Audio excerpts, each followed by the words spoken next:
The dust tasted like grit and despair. It swirled around Sarah like a hungry beast, clawing at her threadbare shawl. She stumbled, each step a victory against the wind's brutal shove. 3 faces swam before her, blurred by tears and grime. Jeb, Caleb, and little Ruth, their eyes wide with a terror she couldn't soothe. The cabin, or what was left of it, was gone. Swallowed by the bank's ledger, the memory of her husband, Thomas, a ghost whispering on the wind. The banker, a man with eyes as cold as the winter wind, had made it clear. The debt was due. The options, limited. Sell the land, sell the children to indenture, or... She choked back a sob.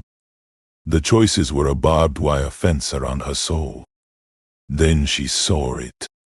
A flicker of light through the dust storm's murky embrace. A porch. A promise of shelter. With a strength she didn't know she possessed, she dragged herself and her children towards it. Reaching the steps, her legs buckled. The world tilted. Darkness swallowed her whole.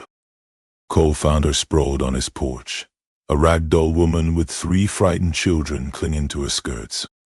The dust devil danced around them, a macabre waltz of fate. He didn't speak. He rarely did. Words were cheap in this land, easily broken. Action spoke louder. He lifted her, surprisingly light, and carried her inside. The children followed, their eyes huge and wary. He laid her on his bunk, the only bed in the small cabin. He stoked the fire, the flames licking at the dry wood, casting flickering shadows on the faces of the sleeping children. He watched them for a long time, his face etched with a weariness that mirrored the landscape outside. He knew the banker, knew his cruelty, knew the desperation that drove a woman to the edge. He had seen it all before. This land took and took, leaving only scars and ghosts in its wake. But sometimes, just sometimes, a little kindness could bloom even in the harshest desert. He turned away, his gaze fixed on the swirling dust outside. The storm raged on, but inside the small cabin, a fragile ember of hope had begun to glow.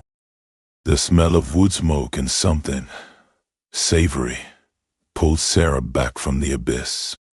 Her head throbbed, each pulse a dull hammer blow. She blinked, her vision swimming. Rough-hewn logs formed the walls around her, chinked with mud and straw. A fire crackled in the hearth, casting a warm glow on the scene. She was lying on a bunk, covered with a thick, warm quilt. The children were asleep on the floor, huddled together like newborn pups. Jeb's thumb was stuck in his mouth, a habit Shed tried and failed to break. Caleb's dark curls framed his face, making him look almost angelic. Little Ruth, her face streaked with dirt, clutched a tattered doll. The aroma intensified. Coffee. And bacon? Her stomach growled, a rude awakening. She sat up, wincing. The room swam again, then steadied. He was there, sitting at a rough-hewn table, his back to her. Broad shoulders, a worn leather vest, a Stetson hanging on a peg beside the door. He didn't turn, just poured something from a dented pot into a tin cup. He set the cup on the table, then a plate piled high with fried potatoes and strips of bacon. He didn't speak, just gestured towards it with a calloused hand. Sarah hesitated, then swung her legs over the side of the bunk. Her muscles protested with a chorus of aches. She shuffled to the table, her eyes never leaving him. He remained still, a silent sentinel. She ate slowly, savoring each bite. It was the best food she had tasted in months. Strength seeped back into her limbs, chasing away the lingering chill of despair. When she finished, she pushed the plate away, a sigh escaping her lips. He finally turned. His face was weathered, etched with lines that spoke of hard labor and harder silences. His eyes, the color of the desert sky after a storm, held a depth she couldn't fathom. He didn't smile, didn't offer a word of greeting, just watched her. "Thank you," she whispered, her voice raspy. "For everything." He nodded once, a curt acknowledgement. Then he picked up his own cup of coffee and took a long swallow. The silence stretched between them, thick and heavy. After a long moment, he cleared his throat, a low rumble in his chest. "Thomas, your husband," he paused, searching for the right words. "He sent for you, didn't he? Through the mail." Sarah's heart sank. The truth, like the dust storm, was relentless. "Yes," she said, her voice barely audible. "From Boston." I answered an advertisement. A wife, a helpmate. He needed someone. She looked down at her hands, calloused and worn from years of toil. He sent a photograph. Looked kind. Said he had land, a good life. It wasn't quite what he described. The silence returned, heavier this time. Sarah knew what he was thinking. Another broken promise, another shattered dream on the unforgiving frontier. He knew when. He saw it in her eyes. The bitter truth that settled on the tongue like ash. She was just another mail-order bride, swallowed whole by the West. Cole rose from the table, his movements slow, deliberate. He walked to a scarred wooden chest tucked beneath a window. He opened it, the hinges groaning in protest, and rummaged inside. He pulled out a small, worn, leather-bound book and a folded piece of paper, yellowed with age. He returned to the table and laid the letter in front of Sarah. It wasn't addressed to her. The script, faded but elegant, was penned to a Miss Eleanor Ainsworth, back in Boston. Sarah hesitated, unsure. "Read it," Cole rasped, his voice low and gravelly. Sarah picked up the letter, her fingers tracing the delicate script. The paper felt brittle beneath her touch, a fragile relic of a life she had left behind. She unfolded it carefully, her eyes scanning the lines. "My dearest Eleanor, I pray this letter finds you well. Life here in Boston has become unbearable. The mills grind the bones of men, and the air is thick with soot and despair. I see no future here, no escape from this relentless drudgery. I have made a decision. A desperate one, perhaps, but one I believe offers a glimmer of hope. I have answered an advertisement in a Western paper. A man seeks a wife, a partner to share his life on the frontier. He promises land, opportunity, a fresh start. It is a gamble, I know, but I cannot bear to remain here, suffocating in this cage of poverty and despair. I understand this news may shock you. You have always been my dearest friend, my confidante. But I can no longer endure this existence. I must seek a better life, even if it means venturing into the unknown. I leave with a heavy heart, knowing I leave you behind. But I carry with me the memory of our friendship, a beacon of light in the darkness. Please, remember me fondly, and know that I will always cherish the bond we shared. With deepest affection, Sarah. Sarah's hand trembled as she finished reading. It was her letter, her words, her desperate plea for escape. But the name, Eleanor Ainsworth, That was the name she used then, before she shed her past like a snakeskin, before she became Sarah, the mail-order bride. She looked up at Cole, her eyes filled with shame. It's me. That was me. Cole nodded, his face unreadable. He knew. He had known all along. He had seen the haunted look in her eyes, the desperation that clung to her like the dust. He knew the ghost she carried within her. He had his own. He pointed to the leather-bound book. Yours, too. Sarah reached for the book. The cover was worn smooth, the gold lettering faded almost to nothing. She opened it, her breath catching in her throat. It was a collection of poems, her poems, written in her own hand. Poems she thought she had lost forever, poems she had poured her soul into during those long, lonely nights in Boston. He had kept them. He had known. He saw past the dust and the grime, past the weariness and the despair, and saw the woman she once was, the woman she still could be. Sarah closed the book, her fingers tracing the faded ink of her youthful dreams. The weight of it, both physical and emotional, settled in her lap. He knew, he saw, unyielding. It was unnerving. This quiet knowing that radiated from him. This understanding that bypassed the need for words. She asked, her voice barely a whisper. Why did you keep these? Cole shrugged, his gaze drifting to the window. The dust storm had abated, leaving a bruised sky in its wake. Found him, eh? Didn't seem right to throw him away. He didn't elaborate. Didn't offer platitudes or empty promises. Just the simple truth, spoken in his gruff, economical way. It was enough. She looked at the children, still sleeping soundly on the floor. Jeb, Caleb, and little Ruth. Their future hung precariously in the balance, a feather caught in the wind. The banker's cold eyes, the threat of indenture, the crushing weight of debt, it all pressed down on her, stealing in her breath.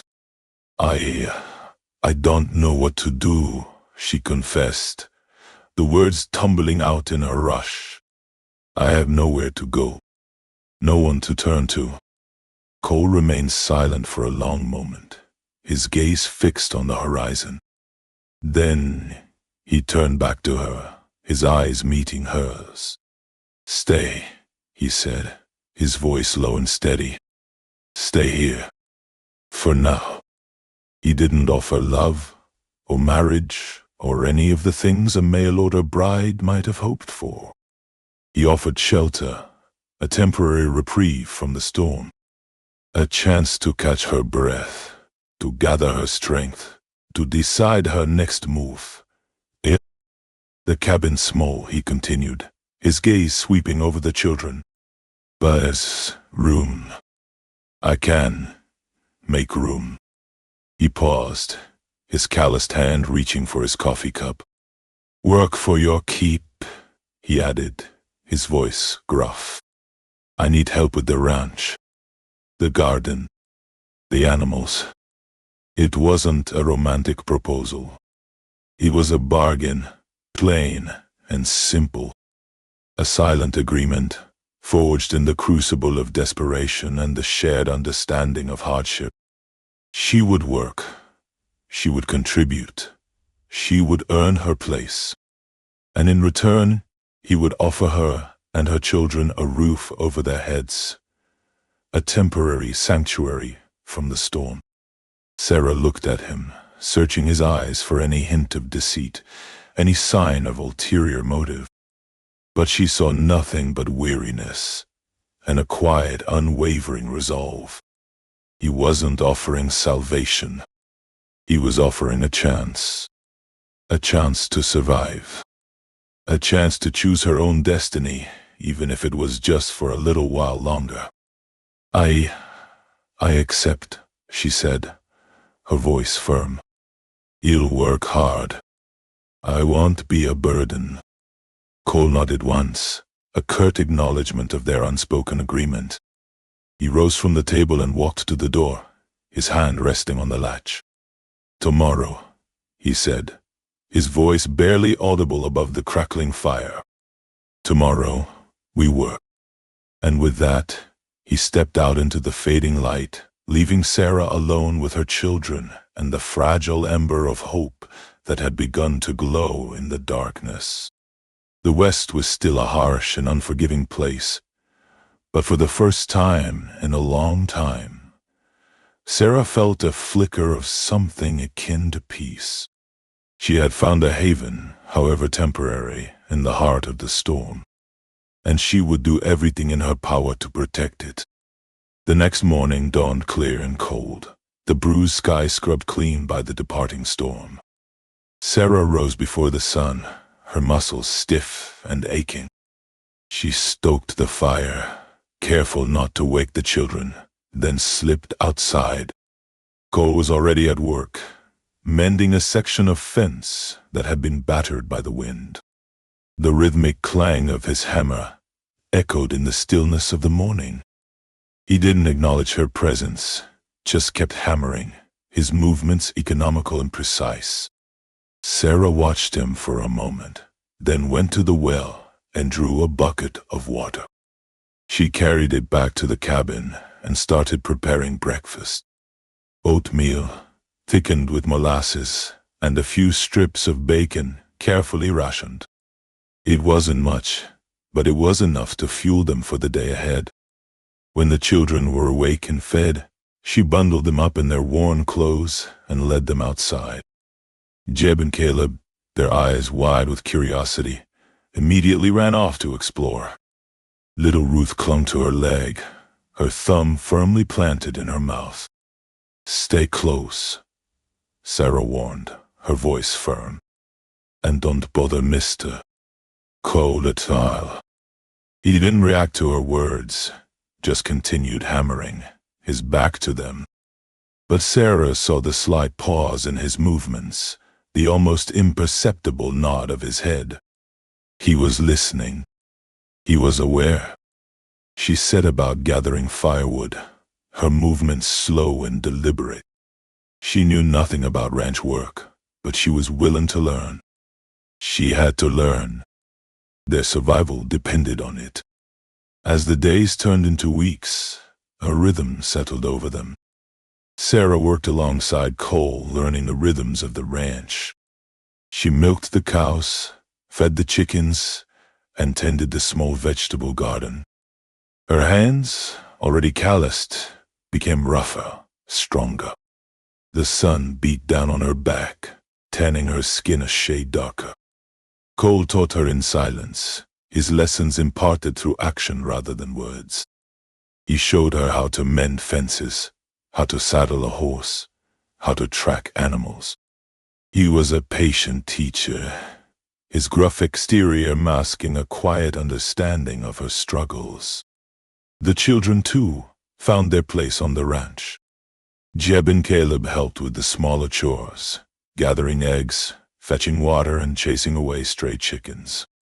Little Ruth, still shy and reserved, followed Sarah everywhere, her presence a constant source of comfort. Slowly, tentatively, Sarah began to heal. The memories of her past, the disappointment and despair, still lingered, but they no longer held her captive. The hard work, the fresh air, the simple routines of ranch life began to chip away at the layers of grief and bitterness that had enveloped her. One evening, as they sat around the fire, Sarah noticed Cole watching her. His gaze was steady, unwavering, and for the first time, she saw something other than weariness in his eyes. She saw kindness, and perhaps, just perhaps, a flicker of something more. She met his gaze, her heart quickening in her chest. The silence stretched between them, thick and heavy, but this time, it wasn't uncomfortable. It was filled with unspoken understanding, a shared connection forged in the crucible of hardship. Cole cleared his throat, his gaze drifting to the fire. He didn't speak, but Sarah knew what he was thinking. They were both broken, scarred by the past. But perhaps, just perhaps, they could find a way to mend each other, to build a new life together on the unforgiving but beautiful landscape of the West. The fragile piece they'd carved out was a thing built of dust and calluses, Sarah knew. It could be swept away in an instant. The arrival of the telegram proved it. It was a young boy, barely old enough to hold the reins of the pony, who delivered it. He rode up to the cabin, dust swirling around his worn boots, and handed it to Cole, wordlessly. Cole took it, his face unreadable. He didn't open it immediately. He just held it, the yellow paper a stark contrast to his weathered hand. Sarah watched him, a knot tightening in her stomach. Telegrams rarely brought good news. He finally opened it, his eyes scanning the message. His face remained impassive, but Sarah saw a flicker of something in his eyes, a shadow that deepened the lines around his mouth. He folded the telegram, his movements slow and deliberate, and tucked it into his shirt pocket. He didn't say a word. He just turned and walked towards the barn, leaving Sarah standing there, her heart pounding in her chest. She watched him disappear into the shadows of the barn, the silence broken only by the rustling of the wind through the cottonwoods. She wanted to ask him what it said, to offer him comfort, but she knew better. He would tell her when he was ready. Or maybe he wouldn't. That was his way. She turned back to the cabin, the children playing quietly in the dirt. She tried to focus on them, to distract herself from the anxiety that gnawed at her. But her mind kept drifting back to Cole, to the telegram, to the unspoken pain that she knew he carried within him. Later that evening, after the children were asleep, Sarah found Cole sitting on the porch, staring out at the darkening landscape. The moon was a sliver in the sky, casting long, eerie shadows across the land. She sat down beside him, the wooden planks creaking beneath her weight.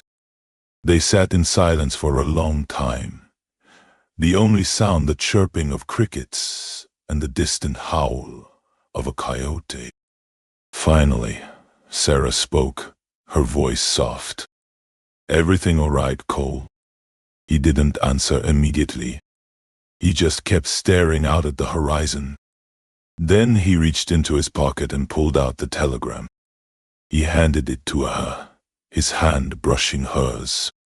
Sarah took it, her fingers trembling. She unfolded it and read the message. "Regret to inform you of the passing of your sister, Martha. Funeral will be held in Abilene, Texas, next week. Signed, Reverend Elias Thorne." Sarah's breath caught in her throat. She looked at Cole, her eyes filled with sympathy. She knew he rarely spoke of his past, but she knew he had a sister, Martha. He had mentioned her once, a long time ago, his voice filled with a rare tenderness. "I'm so sorry, Cole," she said, her voice barely a whisper. He nodded, his face still unreadable. He took the telegram back from her and crumpled it in his hand. "Abilene is a long way," Sarah said, trying to find the right words. Will you go?" He shook his head. "Can't," he said, his voice gruff. "Ranch needs tending. Can't just leave." Sarah knew that wasn't the only reason. Abilene held memories, buried deep, painful memories. He wouldn't want to face them. He would rather stay here, alone with his grief, hidden away on his isolated ranch. She reached out and took his hand, her fingers interlacing with his. His hand was rough and calloused, but his grip was surprisingly gentle. "I'm here, Cole," she said. His grip tightened slightly, a silent acknowledgement of her presence. He didn't look at her, his gaze still fixed on the horizon, but Sarah felt the weight of his grief, a heavy burden that he had carried alone for far too long. "I understand," she said, her voice soft. "But you don't have to carry it alone." He remained silent for a long moment, the only sound the crackling of the fire. Then he spoke, his voice barely audible. "Martha, she was all I had left." Sarah squeezed his hand, offering what comfort she could. She knew what it was like to lose someone you loved, to feel the crushing weight of grief and loneliness. After a long silence, Sarah spoke again, her voice hesitant. I lost a child once," she confessed, the words catching in her throat. "A little girl. Her name was Maeve." Cole turned to her then, his eyes searching hers. He saw the pain in her eyes, the raw grief that still lingered after all these years. He knew she rarely spoke of her past, of the life she had left behind. Sarah took a deep breath, steeling herself against the memories that threatened to overwhelm her. She was taken by fever," she said, her voice trembling. "I was so young, so helpless." She paused, tears welling up in her eyes. "I did everything I could to save her, but it wasn't enough. I watched her slip away, right before my eyes, and there was nothing I could do." Cole reached out and brushed a tear from her cheek, his touch gentle and hesitant. He didn't say anything, but Sarah knew he understood. He knew the pain of losing a child, the emptiness that it left behind. "I never talked about it," she continued, her voice barely a whisper. "It was too painful. But I think about her every day. I wonder what she would be like now, if she would have my eyes or her father's smile." She looked at Cole, her eyes filled with tears. "Losing Martha must feel like losing a part of yourself," she said. "Like a piece of your heart has been ripped away." Cole nodded, his gaze drifting back to the horizon. "It does," he said, his voice gruff. "It feels like the sun has gone out." Sarah squeezed his hand again, her heart aching for him. She knew she couldn't take away his pain, but she could offer him her support, her understanding. She could be there for him, just as he had been there for her and her children. "We'll get through this, Cole," she said, her voice firm. "Together. We'll find a way to keep her memory alive. And maybe, just maybe, we can find a little bit of light in the darkness." The fragile piece they'd woven was about to unravel. The sun, a molten coin, sinking below the jagged peaks, cast long shadows, painting the valley in hues of blood, orange and bruised purple. Sarah was inside, coaxing Ruth to sleep, the lullaby a soft hum against the gathering dusk. Cole was on the porch, whittling a piece of wood, the rhythmic scrape of his knife, a counterpoint to the crickets chirping. That's when he saw him, a lone rider, a silhouette against the fading light, approaching at a steady canter. He wasn't riding fast, wasn't trying to sneak up, but there was something about his posture, the set of his shoulders, that telegraphed trouble. Cole stopped whittling, his knife still in his hand. He stood, his movements slow and deliberate, his eyes narrowed, watching the rider approach. He recognized the horse first, a rangy Appaloosa with a distinctive white blaze. He didn't recognize the rider. As the rider drew closer, Cole saw that he was young, barely more than a boy, but his face was hard, weathered beyond his years. He wore a dusty black coat, and a low-slung gun belt hung around his hips. He reined in his horse a few yards from the porch, his eyes scanning the cabin, taking in every detail. "Afternoon," Cole said, his voice low and gravelly. The rider nodded curtly. "Go Sutter?" he asked, his voice flat, devoid of emotion. Cole didn't answer immediately. He just stared at the rider, his eyes unwavering. "Depends," he said finally. "Who's asking?" The rider dismounted, his movements fluid and practiced. He tied his horse to the porch railing, then turned back to Cole, his eyes cold and assessing. "Name's Billy. Billy Joe Carson," he said. "Him looking for a woman. Goes by Sarah. Might have heard her called something else once. Maybe Maeve." Sarah froze inside the cabin, Ruth momentarily forgotten. The name Maeve, a ghost from a past shed desperately tried to bury, echoed in the small space, chilling her to the bone. She knew, with a certainty that gripped her like ice, that this rider hadn't come by chance. He was here for her, and he knew her real name. Cole's hand tightened on the knife. The air crackled with unspoken threat. "Never heard of her," he lied, his voice a low growl. Billy Joe Carson smirked, a cruel, unsettling expression that didn't reach his eyes. "Don't play dumb with me, old man. I know she's here. She owes some folks a debt that needs to be paid." His eyes flicked towards the cabin door. "And I aim to collect." Cole didn't move, but the air around him seemed to solidify, growing heavy with unspoken menace. The setting sun glinted off the blade in his hand, a silent promise. "She don't owe nobody nothing," he said, his voice dangerously quiet. "And you ain't collecting nothing here." Billy Joe Carson chuckled, a dry, rasping sound. "That's where you're wrong, old-timer. Her husband, rest his soul, made some bad choices. Choices that left her holding the bag. And them folks she owes, they ain't known for their patience." He took a step closer to the porch, his hand hovering near his gun.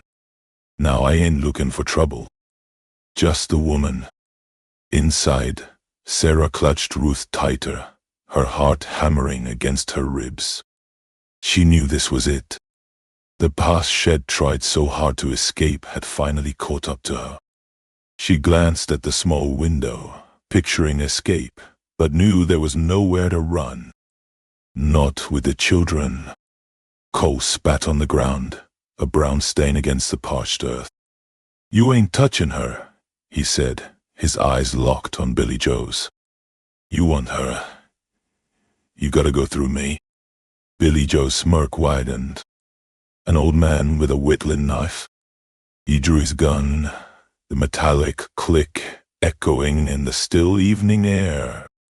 "Don't be a fool, old man. Just step aside." Cole didn't flinch. He slowly rose to his full height, his gaze never wavering. He wasn't a gunslinger, not like Billy Joe. But he was a man who knew this land, who understood the harsh realities of survival. And he wouldn't let this snake slither into his home and take what was his. Not while he still drew breath. "This is my land," Cole said, his voice a low rumble. "And I decide who walks on it. You ain't welcome here." He tossed the piece of wood aside, his grip tightening on the knife. The blade, small as it was, gleamed in the dying light, a symbol of his unwavering resolve. The two men stood locked in a silent standoff, the tension stretching taut as a wire. The sun dipped below the horizon, plunging the valley into deeper shadow. The only sound was the chirping of the crickets, a morbid symphony to the impending violence. Billy Joe's finger tightened on the trigger.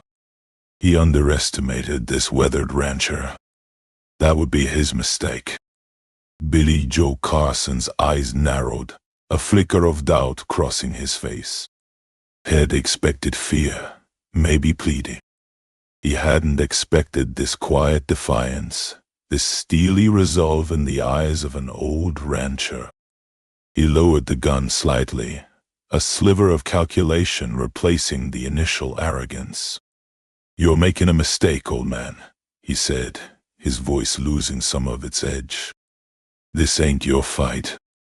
Just let me take her, and nobody gets hurt." Cole didn't answer. He just stared at Billy Joe, his eyes filled with a sorrow that ran deeper than the deepest well. A sorrow that spoke of loss, of pain, of a past he could never truly escape. It was in that moment, seeing the haunted look in Cole's eyes, that Billy Joe sensed something else, a vulnerability hidden beneath the hardened exterior. Hurt. Cole finally rasped, the word catching in his throat. He looked down at the knife in his hand, then back at Billy Joe, a ghost of a smile playing on his lips. "Son, you don't know nothing about hurt." He paused, taking a deep breath, the sound rattling in his chest. The setting sun cast long skeletal shadows from the porch posts, making him appear even older, even more fragile. But his voice, when he spoke again, carried a weight that belied his age. "My wife, Martha," he swallowed hard, the memory a fresh wound. She died of the fever. Same one that took half the folks in these parts a few years back. He looked out at the darkening valley, his eyes seeing something beyond the horizon. "We lost our boy, little Caleb, just before that. Riding accident. Green broke horse. He never stood a chance." He looked back at Billy Joe, his eyes burning with a quiet intensity. "They took everything from me. My wife, my son, my future. Left me with nothing but this empty shell." He raised the knife slightly, the blade glinting in the last rays of the sun. "So you see, son, you can't threaten me with hurt. I've already been to hell and back, and I ain't afraid to go there again." Sarah, listening from inside the cabin, felt a pang of sympathy for Cole. She knew he had lost his wife, but she hadn't known about the boy. She hadn't realized the depth of his pain. It explained so much about his quiet demeanor, his solitary existence. He wasn't just a loner, he was a man haunted by ghosts, a man who had lost everything. She hugged Ruth tighter, whispering soothing words in her ear, but her mind was reeling. She knew she couldn't let Cole sacrifice himself for her. She had to do something. Billy Joe Carson's hand wavered. He hadn't expected this. Had come expecting a simple collection, a terrified woman, an easy payday. He hadn't anticipated facing a man stripped bare by grief, a man who seemed to have nothing left to lose. The glint in Cole's eyes wasn't anger. It was something far more unsettling, a quiet acceptance of whatever came next. "Look," Billy Joe said, his voice softer now, almost pleading. "I ain't trying to cause trouble. I just got a job to do. Folks are expecting something." "Then tell them you came up empty," Cole said, his voice flat. "Tell them you found nothing but an old man, and a whole lot of nothing." He gestured to the desolate landscape around them. "This ain't a place worth dying for, son. Not for you, not for her, not for nobody." Sarah, hearing the shift in Billy Joe's tone, knew this was her chance. She gently laid Ruth down in the cradle, the baby, thankfully still asleep. She took a deep breath, steeling herself, and walked towards the door. She had to face this. She couldn't let Cole fight her battles. She opened the door and stepped out onto the porch, the dim light spilling out behind her. Billy Joe turned, his eyes widening in surprise. He hadn't expected her to show herself. "Maeve," he said, the name sounding foreign on his lips. Sarah Maeve stood tall, her chin lifted, her eyes meeting his without flinching. "It's Sarah now," she said, her voice clear and steady. "And you can tell those folks I ain't running anymore. I'm staying right here." Billy Joe looked from Sarah to Cole, confusion etched on his face. Had expected a desperate plea for mercy, a tearful surrender. He hadn't expected this quiet defiance, this unwavering resolve. He glanced at the setting sun, then back at the two of them.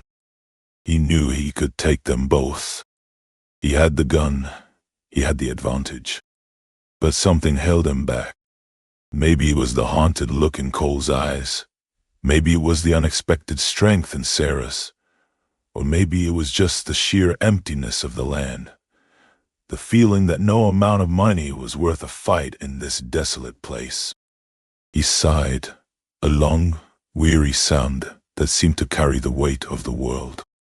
"All right," he said finally, holstering his gun. "All right. You win."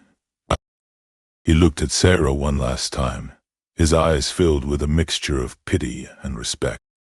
"But don't think this is over. They ain't gonna forget about this. You'll be looking over your shoulder for a long time to come." He turned and untied his horse, mounting it with a weary grace. He didn't look back as he rode away, disappearing into the gathering darkness, leaving Sarah and Cole standing alone on the porch, the silence broken only by the chirping of the crickets. Sarah watched Billy Joe disappear into the night, the dust settling slowly in his wake. The threat lingered, unspoken but heavy in the air. She turned to Cole, her eyes filled with gratitude and concern. "Thank you, Cole. You didn't have to do that." Cole just shrugged, his face etched with weariness. "Somebody had to." He looked out at the dark horizon, a familiar sadness creeping into his voice. "This land, it ain't always kind. Folks need looking after." Sarah knew what he meant. She'd seen enough unkindness in her life to fill a lifetime. She'd run from it, tried to hide from it, but it always seemed to find her. Maybe, just maybe, she could finally find a place to stand her ground. The silence stretched between them, punctuated only by the distant howl of a coyote. Then, a new sound broke the stillness, the steady clip-clop of horses' hooves approaching. Sarah tensed, her hand instinctively reaching for the door. Cole raised a hand, stopping her. "Hold on," he said, his voice calm. "Let's see who it is." A figure emerged from the darkness, silhouetted against the faint moonlight. It was a lone rider, his hat pulled low, his posture relaxed. As he drew closer, Sarah recognized the star pinned to his chest. It was Sheriff Brody, the lawman from the small town a few miles east. He reined in his horse, his gaze sweeping over the scene, the porch, Sarah, and Cole standing guard. "Evening," he said, his voice a low drawl. "Heard there was some trouble out here. Figured I'd best come, take a look." Cole nodded slowly. "Carson was here, looking for Sarah." Sheriff Brody's eyes narrowed. "Billy Joe Carson? He works for some unsavory characters. You tell they're mighty persistent when they want something." He dismounted, his boots crunching on the gravel. "What happened?" Sarah stepped forward, explaining the situation, her voice trembling slightly as she recounted the events of the evening. She spoke of her late husband's debts, the relentless pursuit of the men Carson worked for, and Cole's unexpected intervention. Brody listened intently, his expression grim. When she finished, he let out a low whistle. "That's a tough situation, Sarah. And you, Cole, you did a brave thing." Cole just shrugged again, uncomfortable with the praise. She needed help. That's all. Brody understood. He knew Cole. He knew the quiet rancher had a good heart, hidden beneath layers of grief and solitude. He also knew Cole was fiercely protective of those he considered his own, even if that circle was small. "Look," Brody said, his voice firm. "I can't promise I can keep those fellas away for good.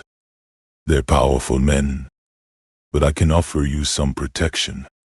You'll swing by here regular, keep an eye on things. And if you see anything suspicious, you'll let me know. Understand?" Sarah nodded, relief washing over her. "Thank you, Sheriff. We appreciate it." Brody smiled, a rare and genuine expression. "Just doing my job. Besides," he added, glancing at Cole with a knowing look, "I wouldn't want to cross this old-timer. He looks like he can handle himself." He remounted his horse, tipping his hat. "You folks stay safe now. And Sarah, don't you let those fellas scare you. You got a right to be here." With that, he turned his horse and rode back into the darkness, the sound of his hooves fading into the night. Sarah watched him go, a sliver of hope flickering within her. Sheriff Brody's promise offered a small measure of comfort, a temporary shield against the storm that was brewing. She knew the threat hadn't vanished, but at least she wasn't facing it alone. "He's a good man, that Brody," Cole said, breaking the silence. "But he can't be everywhere at once." He looked at Sarah, his eyes filled with a quiet determination. "We need to be ready." Sarah nodded, understanding dawning in her eyes. She couldn't rely solely on the sheriff. She had to find her own strength, her own way to protect herself and her child. She had spent too long running, hiding in the shadows. It was time to stand and fight. "What do you suggest?" she asked, her voice gaining a newfound resolve. Cole looked around the small cabin, his gaze lingering on the few meager possessions Sarah had managed to salvage. "We need to fortify this place," he said. "Make it harder for them to get to you." He spent the next few days teaching Sarah how to reinforce the doors and windows, how to set up simple alarms using tin cans and string, and how to handle the old rifle he kept tucked away in the corner. He showed her how to shoot, patiently correcting her stance, her grip, her aim. Sarah, initially hesitant, surprised herself with her quick learning and unwavering focus. Fear, she realized, was a powerful motivator. Weeks turned into months. Sheriff Brody kept his word, riding by regularly, his presence a constant reminder of the danger that lurked just beyond the horizon. But the men Carson worked for remained unseen. Their presence felt only as a growing unease, a tightening in Sarah's chest whenever a stranger approached. One evening, as the sun dipped below the jagged peaks of the mountains, painting the sky in hues of orange and purple, Sarah noticed a flicker of movement in the distance. 3 riders, silhouetted against the dying light, were approaching the cabin. They were too far away to identify, but Sarah knew with a chilling certainty who they were. She grabbed the rifle, her hands trembling slightly, and ran inside, waking Ruth from her sleep. Cole, who had been tending to the horses in the barn, emerged, his face grim as he took in the sight of the approaching riders. "They're here," Sarah whispered, her voice barely audible. Cole nodded, his eyes narrowing. "Get Ruth inside. He'll hold them off." He grabbed his own rifle, a Winchester he had carried for years, and stepped out onto the porch, his silhouette a stark warning against the vibrant sunset. The riders continued their approach, their pace unhurried, their intentions clear. The final confrontation had arrived. Cole stood firm on the porch, a weathered oak against a fiery sky. Sarah, clutching Ruth tight in the cabin, watched through the window pane, her heart hammering against her ribs. She knew Cole wouldn't back down. Not for her, not for the baby. He was a shield, a silent protector against the gathering storm. The riders halted just beyond the yard, their faces hidden beneath the brims of their hats. The leader, a tall, gaunt man with eyes that seemed to absorb the fading light, spoke first. "Cole younger," he drawled, his voice raspy like gravel. "We understand you're harboring a widow woman who owes some debts." Cole didn't flinch. "She ain't beholden to nobody. That's not what we hear. Seems her late husband made some promises he couldn't keep. Promises that need fulfilling. His dad. The debt dies with him." Cole's voice was low, but carried the weight of iron. The leader chuckled, a dry, mirthless sound. "That's not how business works out here, old man. Now, we can do this the easy way or the hard way. You hand over the woman, and we'll be on our way. You make this difficult, and things are gonna get messy." Cole raised his rifle, the barrel glinting in the twilight. "You're trespassing. Turn around and ride out." The leader sighed, a theatrical gesture of resignation. "All right, Cole. You asked for it." He nodded to the other two riders who dismounted and began to spread out, flanking the cabin. But before they could make their move, a shot rang out, shattering the silence. One of the flanking riders stumbled, clutching his arm, a surprised yell escaping his lips. The leader whirled around, his eyes blazing with fury. Sarah, standing in the doorway of the cabin, her rifle held steady, met his gaze. The fear had receded, replaced by a cold, unwavering resolve. She wasn't running anymore. The fight was on. The next few hours blurred into a chaotic dance of gunfire and shadows. Cole, a seasoned marksman, picked off the riders one by one, forcing them to take cover behind rocks and trees. Sarah, emboldened by his steady presence, defended the cabin, her shots surprisingly accurate. By the time the first rays of dawn kissed the horizon, the fight was over. The leader, wounded and defeated, lay sprawled on the ground, his remaining companion nowhere to be seen. Cole approached him cautiously, his rifle still raised. "Get off my land," he growled, "and don't ever come back." The leader, spitting blood onto the dusty ground, managed a weak grin. "This ain't over, old man. You haven't heard the last of us." Cole simply stared at him, his silence more menacing than any threat. The leader, finally understanding he was beaten, struggled to his feet and limped towards his horse, disappearing into the rising sun. The silence that followed was heavy, broken only by the chirping of birds. Sarah emerged from the cabin, her face smudged with dirt and gunpowder. Ruth cradled safely in her arms. She looked at Cole, her eyes filled with a mixture of gratitude and awe. He simply nodded, a slight smile playing on his lips. "It's done," he said, his voice raspy. The threat hadn't vanished entirely, but for now they were safe.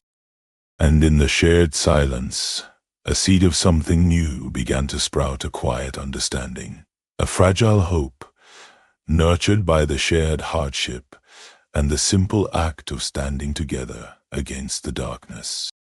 The land, still scarred by the night's violence, stretched out before them, a testament to the brutal beauty of the West. Sarah, cradling Ruth close, watched as Cole surveyed the damage, his gaze lingering on the bullet-riddled walls of the cabin. "Well, fix it," she said, her voice firm. "Well, rebuild." Cole turned, a flicker of surprise in his eyes. He hadn't expected such resolve from her. Had seen women broken by less. "There's work to be done," he agreed, his voice softening. "The herd needs checking. Been neglecting him with all this fuss." The herd. It represented more than just cattle. It was their livelihood, their future, a tangible symbol of their shared stake in this unforgiving land. The following morning, as the sun painted the sky with hues of gold and crimson, they saddled their horses. Sarah, with Ruth secured in a sling against her chest, mounted with a newfound confidence. Cole, watching her, felt a stirring of something he hadn't felt in years, a sense of purpose beyond his own solitary existence. They rode in silence, the only sounds the rhythmic clop of hooves and the gentle creak of saddle leather. The air was crisp and clean, carrying the scent of sagebrush and pine. The vastness of the landscape stretched out before them, a reminder of the boundless possibilities and the inherent dangers that the West held. They rode for hours, the cabin shrinking into a distant speck on the horizon. As they crested a ridge, the herd came into view, scattered across the rolling plains like a living tapestry of brown and white. Cole dismounted, his practiced eye scanning the cattle for signs of illness or injury. Sarah remained on horseback, her gaze sweeping the surrounding landscape, ever vigilant for any sign of trouble. "Everything looks all right," Cole said after a while, his voice carrying on the wind. "Just need to push him closer to the creek. Water's getting low." He set about his task, his movements fluid and efficient, born of years spent working the land. Sarah watched him, a quiet admiration growing within her. He was a man of few words, but his actions spoke volumes. He was strong, resilient, and fiercely protective of those he cared for. As Cole moved the herd, Sarah noticed a lone calf, separated from its mother, wandering aimlessly near a thicket of cottonwood trees. She nudged her horse forward, intending to guide the calf back to the herd. But as she drew closer, she saw something else, a pair of eyes, glinting in the shadows. A coyote, lean and hungry, was stalking the calf, its intent clear. Sarah drew her rifle, her movement swift and decisive. She raised it to her shoulder, took aim, and fired. The coyote yelped, startled by the shot, and disappeared into the undergrowth. The calf, bleating in confusion, ran towards its mother, who nudged it reassuringly. Cole, hearing the shot, turned and saw Sarah lowering her rifle. He rode over to her, his expression a mixture of concern and relief. "Everything all right?" he asked. Sarah nodded, a faint smile playing on her lips. "Just a coyote, trying to make a meal of that calf." Cole looked at the calf, now safely back with its mother, and then back at Sarah. He saw a strength in her eyes, a determination that hadn't been there before. She wasn't just a widow fleeing her past. She was a survivor, a protector, a woman forging her own destiny in this unforgiving land.